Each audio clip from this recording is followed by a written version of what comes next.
A glass container contains hydrogen atom with all its atom in their ground state.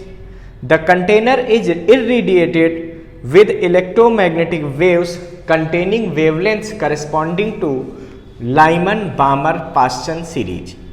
The electromagnetic waves existing the glass container are found to have certain strong absorption spectral lines. Identify one or more series to which these absorption spectral lines would correspond to. Explain, assume that once an electron absorbs a photon and jumps to higher level, it does not absorb more photon to jump to even higher levels. B part इसका है, an electron is in orbit undergoes transition across the energy levels either by absorbing or emitting the photons.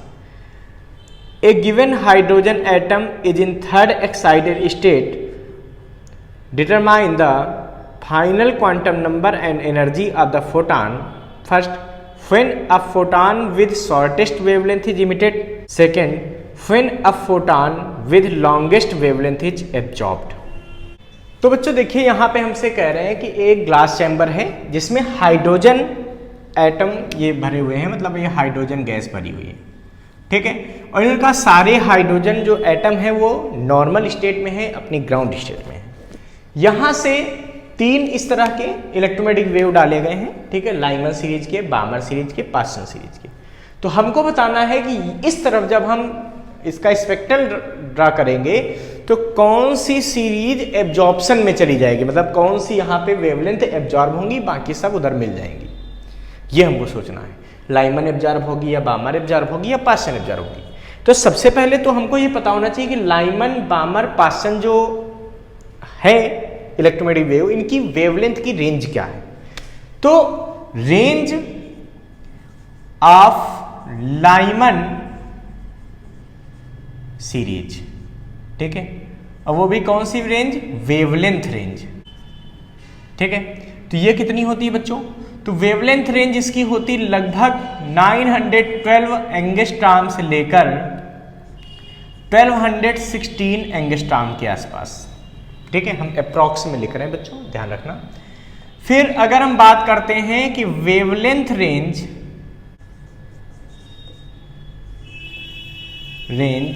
Of बामर series क्या होती है भाई, तो बामर series की जो wavelength range होती है ये होती है अप्रॉक्स 3646 एंगस्ट्रॉम टू, ठीक है, ये लगभग होती है बच्चों 65-66 एंगस्ट्रॉम तक। अप्रॉक्स में लिख रहा हूं, इसको एग्जैक्ट नहीं समझेंगे, लेकिन लगभग ऐसे ही कुछ होती है, मतलब ये विजिबल रेंज में आती है। फिर अगर हम बात करेंगे कि वेवलेंथ रेंज, ठीक है, ऑफ पास्सन सीरीज, 3 वेवलेंथ है ना, पास्सन सीरीज, ठीक है, ये क्या होती है बच्चों, तो ये होती है लगभग 8212 to 18,769 एंगस्ट्रॉम, क्या होती है, लगभग 8000 एंगस्ट्रॉम से। अब बच्चों हम ये देखेंगे मैक्सिमम वेवलेंथ चाहिए, उससे ज़्यादा अगर वेवलेंथ डालेंगे तो इसमें कोई एब्जॉर्प्शन नहीं होगा, समझो बात को। तो इसमें हम देखेंगे कि हाइड्रोजन को एक्साइट करने मैक्सिमम कितनी वेवलेंथ हो सकती है, उससे ज़्यादा वेवलेंथ वाली लाइट डालने पे फोटो मतलब ये हाइड्रोजन एक्साइटेड नहीं होगा। तो बच्चों देखिए, आपको पता होना चाहिए कि ग्राउंड स्टेट में हाइड्रोजन की एनर्जी कितनी होती है, बताओ। In ground state the energy of hydrogen atom, energy of electron है इन हाइड्रोजन एटम, ध्यान रखना, ठीक है, इलेक्ट्रॉन इन हाइड्रोजन एटम। तो ये होती है बच्चों, वैसे तो फार्मूला होता है En बराबर -13.6 अपान n square Z square electron volt. But अगर हाइड्रोजन के लिए बात करो, फॉर हाइड्रोजन और n = 1, क्योंकि पहले सब क्या है, ग्राउंड स्टेट में है, ग्राउंड स्टेट का मतलब n = 1, ठीक। तो for hydrogen n equal to 1 होता है और z इक्वल टू भी 1 होगा हाइड्रोजन के लिए, 1h1 होता है ना। तो E1 बराबर क्या आएगा बताओ, माइनस का 13.6 इलेक्ट्रॉन वोल्ट। ये हो गया बच्चों। मिनिमम इलेक्ट्रॉन कितना एक्साइटेड हो सकता है, सोचो मिनिमम कितनी एनर्जी है एक्साइटेड होने के लिए, 1 से 2 में चला जाए, इतनी तो एनर्जी देनी पड़ेगी। तो n इक्वल टू 2 में इलेक्ट्रॉन की एनर्जी कितनी होगी ये सोचो। फॉर n इक्वल टू 2 मतलब फर्स्ट एक्साइटेड स्टेट, ठीक है। तो E2 कितना आएगा, यह आएगा माइनस 13.6 अपान में 2 का स्क्वायर, यानी कि आएगा माइनस का 3.4 इलेक्ट्रॉन वोल्ट। ये मिनिमम एनर्जी चाहिए, ठीक है। तो इसका मतलब इलेक्ट्रॉन यहाँ पे होगा ग्राउंड स्टेट में, यहाँ तक भेजने के लिए मिनिमम एनर्जी हमको लगेगी, उस समय वेवलेंथ मैक्सिमम होगी। तो जितनी यहाँ पे वेवलेंथ आ जाएगी, इससे ज़्यादा वेवलेंथ डालने पर हाइड्रोजन एक्साइट नहीं होगा। तो ये मैक्सिमम वेवलेंथ हम निकालने जा रहे हैं, क्योंकि एनर्जी का डिफरेंस मिनिमम होगा। भाई n इक्वल टू 1 में है, फिर 2 में भेजो, फिर 3 में और ज़्यादा एनर्जी चाहिए, तो एनर्जी जितनी ज़्यादा होती जाएगी वेवलेंथ उतनी कम होती जाएगी। सबसे कम एनर्जी वाला जो यहाँ पे वेवलेंथ निकालेंगे वो वेवलेंथ मैक्सिमम आएगा, सबसे कम एनर्जी डिफरेंस यहीं पे होगा, यानी कि डेल्टा ही निकाल देंगे इस सिचुएशन के लिए। तो मिनिमम एनर्जी लिख देंगे यहाँ पे, minimum energy required for excited या एक्साइटेशन क्या होगी भाई, ये होगी डेल्टा ई। तो कहाँ भेजना है, E2 में, कहाँ से, E1 से, तो E2 माइनस E1 हो जाएगी। तो ये हो जाएगी बच्चों माइनस का 3.4 माइनस में प्लस 13.6, यानी कि डेल्टा ई की वैल्यू आ जाएगी 10.2 इलेक्ट्रॉन वोल्ट। कितनी आ जाएगी, 10.2 इलेक्ट्रॉन वोल्ट। हमसे कह रहे हैं कि बताओ इस समय कितनी वेवलेंथ होगी। So maximum wavelength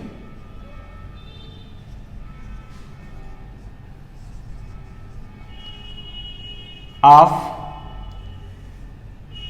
electromagnetic wave for excitation of electron. तो लैम्डा मैक्स बराबर हो जाएगा, भाई लैम्डा बराबर क्या होता है, SC अपान ई होता है, तो SC अपान डेल्टा ई। अब बच्चों हम क्या करेंगे, हमको पता है कि अगर डेल्टा ई इलेक्ट्रॉन वोल्ट में है तो हम एक डायरेक्ट फार्मूला भी इसका बना सकते हैं। क्या बना सकते हैं भाई, वो बना सकते हैं 1 2 3 7 5 याद करो, अपान डेल्टा ई को रख दो किस में, इलेक्ट्रॉन वोल्ट में, तो आंसर आता है सीधे किस में, एंगस्ट्रॉम में, ठीक है। तो इसको जब आप सॉल्व करोगे तो क्या मिलेगा बताओ, लैम्डा मैक्स बराबर 1 2 3 7 5 अपान डेल्टा ई। डेल्टा ई कितना चाहिए हमको, 10.2, आंसर किस में आएगा, इलेक्ट्रॉन वोल्ट में, ये एंगस्ट्रॉम में। तो लैम्डा मैक्स की वैल्यू यहाँ से आ जाएगी बच्चों, आ जाएगा 1213 एंगस्ट्रॉम के आसपास अप्रॉक्स। तो बच्चों 1213 एंगस्ट्रॉम से ज़्यादा वेवलेंथ की अगर लाइट पड़ेगी तो कोई एक्साइटमेंट नहीं होगा, मतलब वो वेवलेंथ यहाँ एब्जॉर्ब नहीं होगी, क्योंकि वेवलेंथ तभी एब्जॉर्ब होगी जब वहाँ एक्साइटेशन हो। इसका मतलब क्या लाइमन सीरीज की वेवलेंथ एब्जॉर्ब होंगी, बिल्कुल हो सकती हैं। क्यों, क्योंकि 1213 से कम भी वेवलेंथ है, और इससे कम वाली वेवलेंथ एब्जॉर्ब हो सकती है, क्योंकि कम वेवलेंथ के पास एनर्जी ज़्यादा होती है। तो लाइमन तो लगभग सारी एब्जॉर्ब हो सकती है, बट क्या बामर सीरीज की वेवलेंथ एब्जॉर्ब हो सकती है, नहीं। क्यों, क्योंकि इसमें देखो बहुत ज़्यादा डिफरेंस है। तो भाई मैक्सिमम यहाँ तक एब्जॉर्ब हो सकती है कितनी, ये तो 3600 शुरू ही हो रही, मतलब ये एब्जॉर्ब नहीं हो सकती, एब्जॉर्ब नहीं। सो एब्जॉर्प्शन स्पेक्ट्रम में केवल हमको लाइमन सीरीज मिलेगी। हमको कौन सीरीज मिलेगी बच्चों, लाइमन सीरीज मिलेगी। कहाँ पे, एब्जॉर्प्शन स्पेक्ट्रम में। इसको फटाफट नोट कर लीजिए। तो देखिए बच्चों, इस क्वेश्चन में हमसे दिया है कि एक हाइड्रोजन एटम है, ठीक है, जो कि थर्ड एक्साइटेड स्टेट में है। कहाँ पे है बच्चों, थर्ड एक्साइटेड स्टेट में। इसका मतलब समझते हो क्या होता है भाई, ये तो होती है ग्राउंड स्टेट। ये क्या होती है, ground state. n equal to 1 में जब होता है इलेक्ट्रॉन फर्स्ट ऑर्बिट में, तो इसको हम लोग बोलते हैं ग्राउंड स्टेट, ठीक है। जब सेकंड में यहाँ से यहाँ जाता है तो हम बोलते हैं ये फर्स्ट एक्साइटेड स्टेट है। ये क्या होती है, फर्स्ट एक्साइटेड स्टेट। तो ये क्या होगी बच्चों, जब n इक्वल टू 3 तक पहुंचेगा तो पहुंचेगा सेकंड एक्साइटेड स्टेट, ठीक है। तो जब n इक्वल टू 4 में आएगा तो ये हो जाएगी थर्ड एक्साइटेड स्टेट। तो इन्होंने कहा कि hydrogen atom third excited state में है, मतलब वो कहाँ पे है, n=4 में है। तो बच्चों और यहाँ पे इंपॉर्टेंट बात यह है कि उन्होंने शुरुआत में ही क्वेश्चन में दे रखा है कि इलेक्ट्रॉन किसी भी ऑर्बिट में एनर्जी को एब्जॉर्ब भी कर सकता है, इमिट भी कर सकता है। मतलब जनरली तो रियलिटी में होता है कि इलेक्ट्रॉन हमेशा ग्राउंड स्टेट से एनर्जी को एब्जॉर्ब करता है, बट इस क्वेश्चन में उन्होंने खुद कह दिया है इलेक्ट्रॉन कैन एब्जॉर्ब और emit energy from any orbit. तो यहाँ से भी वो एब्जॉर्ब भी कर सकता है, इमिट भी कर सकता है। ये स्पेशल कंडीशन है जो इसी क्वेश्चन में अप्लाई होगी, ठीक है, ध्यान रखें बच्चों। कह रहे कि बताओ वो इमिशन के दौरान मिनिमम कौन सी वेवलेंथ को इमिट करेगा। देखिए भाई, जब वेवलेंथ वो मिनिमम इमिट करेगा उस समय एनर्जी मैक्सिमम होगी, ठीक है, क्योंकि E बराबर होता है Sc/λ। तो जब लैम्डा मिनिमम होगा तो एनर्जी क्या होगी, मैक्सिमम। मतलब यहां पे इलेक्ट्रॉन है तो मैक्सिमम एनर्जी कब इमिट करेगा, तो हमको पता है कि जब इलेक्ट्रॉन हाई एनर्जी लेवल से लो में आता है तो एनर्जी को इमिट करता है। मतलब अगर इलेक्ट्रॉन यहां से आएगा तो इतनी डिफरेंस की एनर्जी इमिट करेगा, यहां से आएगा तो इस डिफरेंस की एनर्जी इमिट करेगा, यहां से आएगा तो इस डिफरेंस की। सिंपल सी बात है, इलेक्ट्रॉन मैक्सिमम एनर्जी कब इमिट करेगा, जब वो यहां से यहां आएगा। और इन्होंने कहा है कि वो फाइनल कंडीशन में उसका क्या क्वांटम नंबर होगा, n क्या होगा। तो यानी कि जब मैक्सिमम एनर्जी निकलेगी उस समय वेवलेंथ मिनिमम निकलेगी, तो इसकी लैम्डा मिनिमम होगी और एनर्जी जो होगी वो क्या होगी, मैक्सिमम होगी इस फोटॉन की। जब वो, क्योंकि इलेक्ट्रॉन जब हाई एनर्जी लेवल से लो में आता है तो एनर्जी को इमिट करता है, तो इमिटेड एनर्जी पहले हम निकालने जा रहे हैं। तो मैक्सिमम कब होगी, जब इलेक्ट्रॉन थर्ड एक्साइटेड स्टेट यानी कि n=4 से कहाँ आएगा, n=1 में आएगा। मतलब थर्ड एक्साइटेड स्टेट का मतलब n=4 होता है, ये बात तुमको पहले तो कंफर्म होनी चाहिए, ठीक है। तो जब n=4 से 1 में आता है तो क्या एनर्जी निकलेगी ये हमको बताना है बच्चों। तो देखिए बच्चों, आपको पता है फोर्थ एनर्जी लेवल में जब इलेक्ट्रॉन था तो उसकी एनर्जी कितनी थी बताओ। फर्स्ट वाला पोर्शन सॉल्व करने जा रहे हैं। तो E4 क्या होगा, -13.6। भाई nth ऑर्बिट में जब इलेक्ट्रॉन होता है तो उसकी एनर्जी फार्मूला क्या होता है, वो होता है 13.6/n², Z² इलेक्ट्रॉन वोल्ट, ये होता था फार्मूला। जहां पे Z होता था एटॉमिक नंबर। हाइड्रोजन के लिए तो Z1 हो जाता है, यानी कि हाइड्रोजन के लिए अगर हम बात करते हैं तो nth लेवल में एनर्जी का फार्मूला बचता है 13.6/n² इलेक्ट्रॉन वोल्ट। Z वेड नहीं आता यहाँ पे, ठीक है, ये बन गया। अब सोचिए ये फार्मूला यहाँ एप्लीकेबल होना है तो चौथे एनर्जी लेवल में उसके पास कितनी एनर्जी होगी, तो अपान में n की जगह 4 आ जाएगा, अपान में 4 का स्क्वायर, तो कितनी आ जाएगी बताओ, यानी कि आ जाएगा -13.6 अपान में 16। तो E4 हमारे पास आ जाएगा 0.85 इलेक्ट्रॉन वोल्ट। अच्छा, फिर इलेक्ट्रॉन यहाँ से आएगा कहाँ, फर्स्ट में आ जाएगा। तो फाइनल जहां वो आएगा वहां पे उसका जो है क्या एनर्जी होगी जरा बताओ, E1 फाइनल एनर्जी। तो ये हो जाएगी तुम्हारे पास कितनी, -13.6 अपान में 1 का स्क्वायर। तो इसको जब सॉल्व करोगे तो -13.6 इलेक्ट्रॉन वोल्ट। देखो फोर्थ की एनर्जी आई है -8.5 इलेक्ट्रॉन वोल्ट, ठीक है, और फर्स्ट की आई है -13.6 इलेक्ट्रॉन वोल्ट।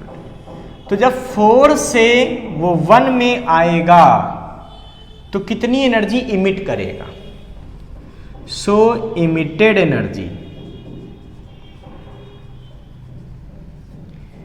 Emax जो होगा इस कंडीशन में बराबर क्या होगा, 5E4 - E1, ये एनर्जी वो निकाल देगा, ठीक है। तो डेल्टा Emax = क्या आएगा हमारे पास, डेल्टा Emax मतलब जो एनर्जी वो निकाल रहा है एमिशन में, तो आएगी -8.85 इलेक्ट्रॉन वोल्ट -13.6 इलेक्ट्रॉन वोल्ट। जब इसको आप सॉल्व करोगे तो डेल्टा Emax की वैल्यू आ जाएगी, ये आ जाएगी बच्चों, माइनस माइनस यहाँ पे प्लस हो गया सॉरी। तो इसको जब सॉल्व करोगे तो आएगा 12.75 इलेक्ट्रॉन वोल्ट, ठीक है। तो ये आ जाएगा 12.75 इलेक्ट्रॉन वोल्ट, ये आ गया हमारे पास, ठीक है। मतलब इन तीन एनर्जी निकल सकती है। और फाइनल क्वांटम नंबर क्या होगा उसका, तो फाइनल क्वांटम नंबर होगा 1, तो NF क्या हो जाएगा, 1 हो जाएगा। ठीक है। इसके बाद उन्होंने कहा कि अगर यहीं से इलेक्ट्रॉन, इसी क्वेश्चन के लिए ऐसा होगा, फिर मैं बोल रहा हूँ, अगर यहीं से इलेक्ट्रॉन एनर्जी को एब्जॉर्ब करे तो मैक्सिमम वेवलेंथ कम मिलेगी। भाई मैक्सिमम वेवलेंथ के लिए एनर्जी का मिनिमम होना जरूरी है, यानी कि यहाँ से इलेक्ट्रॉन अगर यहाँ पहुँच जाए तो मिनिमम एनर्जी एब्जॉर्ब करेगा, यानी कि फोर्स कहाँ पहुँच जाए 5 में, ठीक है, तो मिनिमम एनर्जी एब्जॉर्ब होगी। तो कितनी एनर्जी एब्जॉर्ब होगी ये हमको बताना है, समझो। तो फॉर मैक्सिमम वेवलेंथ, ठीक है, डेल्टा ई मिनिमम मतलब एब्जॉर्ब्ड एनर्जी मिनिमम, ये हमको निकालनी है। तो इसका मतलब इलेक्ट्रॉन n से 4 से कहाँ पहुँचेगा 5 में। तो सेकेंड केस के लिए फाइनल जो क्वांटम नंबर होगा ये हो जाएगा 5, ठीक है। और E5 निकाल दो कि फिफ्थ ऑर्बिट में कितनी एनर्जी होगी, ये होगी भाई 13.6 अपान में 5 का स्क्वायर, देखो क्या होता है -13.6 अपान n स्क्वायर, है ना। इसको सॉल्व कर लो तो ये आता है बच्चों माइनस का 13.6 अपान में 25, या E5 की वैल्यू जब आप सॉल्व करोगे आएगा माइनस का 0.54 इलेक्ट्रॉन वोल्ट। कितना आता है 0.54 इलेक्ट्रॉन वोल्ट। तो सोचो अब इलेक्ट्रॉन जब एब्जॉर्ब करेगा एनर्जी तो लो से हाई में जाएगा और यहाँ से यहाँ केवल जा रहा है, तो इस समय उसको मिनिमम एनर्जी एब्जॉर्ब करनी है, वहाँ लैम्डा क्या हो जाएगा मैक्सिमम हो जाएगा। वही मिनिमम एनर्जी हमको निकालनी, कितनी एनर्जी एब्जॉर्ब करके 4 से 5 में जा सकता है। तो देखो तो डेल्टा ई मिनिमम कितना आएगा जरा बताओ हमको। तो ये आएगा बच्चों E5 जाना है 5 में, कहाँ से 4 से, E5 माइनस E4। तो डेल्टा ई मिनिमम आ जाएगा हमारे पास E5 माइनस 0.54 माइनस में प्लस हो जाएगा E4 85। देखो ये क्या था माइनस का 0.85 था इलेक्ट्रॉन वोल्ट, यहाँ बचेगा 0.85 इलेक्ट्रॉन वोल्ट। इसको सॉल्व कर लो तो ई मिनिमम कितना आएगा बताओ, ये आ जाएगा 0.31 इलेक्ट्रॉन वोल्ट। इसका मतलब एब्जॉर्प्शन वो मिनिमम कितना कर सकता है,